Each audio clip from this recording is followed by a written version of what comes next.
Mom takes daughter out of school after outrage over seducing hooker game. A mother is outraged after her daughter's teacher played a game in a 7th grade class at Kip Poder Academy in San Antonio, Texas, asking young students to pose as seducing hookers. Before we get into this video, we need your help to establish this channel. Please hit the thumbs up button to like this video, and most importantly, hit the subscribe button to be able to see new videos, as they are posted daily. Thank you.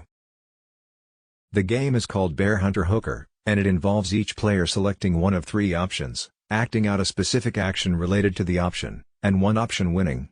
The game was played in September, but the school waited more than 5 months to inform parents of the full nature of what took place. The mother, Laura Maria Gruber, posted a video on TikTok, saying that the game normalized prostitution, sexual slurs, sexual violence, and gunplay to young students. The school's principal sent a letter to parents, admitting that the game was played and that it was not appropriate for students. Gruber wonders why the letter was sent home 5.5 months after the incident took place. She pulled her daughter from the school and enrolled her in a different one. After going through 4 levels of KIPP administrators, Gruber appealed to the KIPP board, which led to the middle school principal sending that letter to parents. When reached for comment, KIPP Texas Public Schools provided the following statement. At KIPP Texas Public Schools, the safety of our students is our top priority. In September, one of our 7th grade teachers played a game with students that was not a part of the KIPP Texas curriculum. After learning about this incident, we immediately addressed the matter with the teacher. In addition to our annual training for all staff, we have scheduled an additional full staff training for all our teachers on appropriate and inappropriate activities with students to ensure that nothing like this happens again. We take responsibility for any impact this may have had on our students or families. A Texas middle school is now apologizing to parents 6 months after students were asked to play a game in class by their teacher that had 13-year-old girls pretending to be, quote, seducing hookers.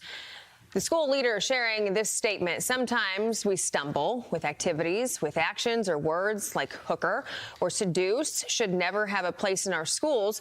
While the intent was never to sexualize a child, I recognize that the impact may have caused students to feel uncomfortable or traumatized. Laura Maria Gruber pulled her daughter out of that school after learning about this. She joins me now. Laura, thank you for being with us. Tell us what happened. So exactly what you guys shared. It was actually boys and girls that were asked to participate in this game. If you've heard of it or if you've Googled it, it's basically a replacement of rock, paper, scissors, which they could have just played rock, paper, scissors. And it has children pose, role play a angry bear, a shooting hunter to another peer, right, pointing to another peer, and then a seducing hooker with a hand behind the ear and one on the hip. So that's, they were lined up in order of maturity level, so youngest to oldest in one class. And then in another class, they were lined up, or they were actually offered candy. So, and it was 2 separate teachers in 2 separate classrooms. Oh, so this happened in more than one class? Yes, I got actually reports from 3 children, my child in one class, 2 children in another class were able to corroborate that it happened in 2 classes, yes. So your daughter came home and told you about this. Was it the day it happened? The moment, like the second I picked her up, yeah. Was she upset? She was absolutely, her word is cringed, absolutely grossed out, yes. So the school's response, what was their immediate response, or was there one? Because now we're seeing 6 months later, they're saying sorry. Is that good enough? No, it's not good enough, but their immediate response is like, okay, let's schedule a meeting, right? Which I had no idea that I had never done a school grievance before. I had no idea what I was signing up for. I met with the principal through Zoom a week later. So I requested the meeting a Monday. I was able to get on with her on a Friday. And basically they do intake, they listen to you, and then they make you wait. I got a reply from her basically saying that she had granted some of the remedies that I requested, which were a few.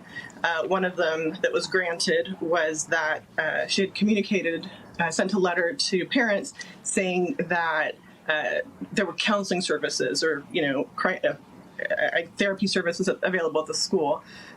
What I didn't know is that it never really referenced the game at all. So why are we sending a vague letter home saying that there's counseling available at school when the parents don't know, what that's for?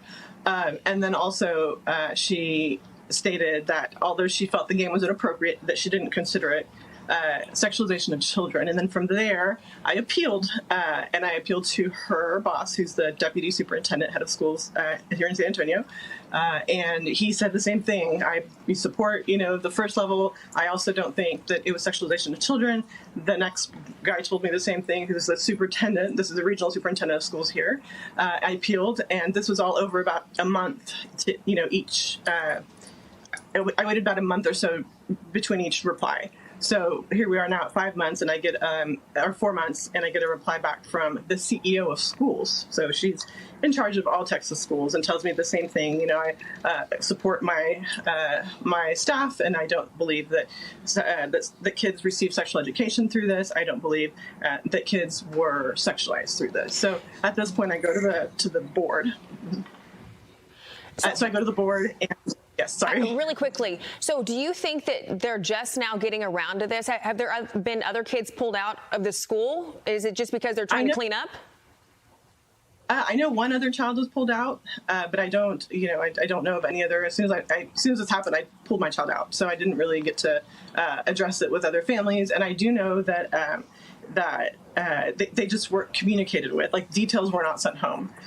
So why would a parent pull their child if they had no clue? So they waited 5.5 months after the board got angry to send a letter home with details. So yeah, you said that the parents didn't know this happened until that letter came out. I bet that was very startling for a lot of people.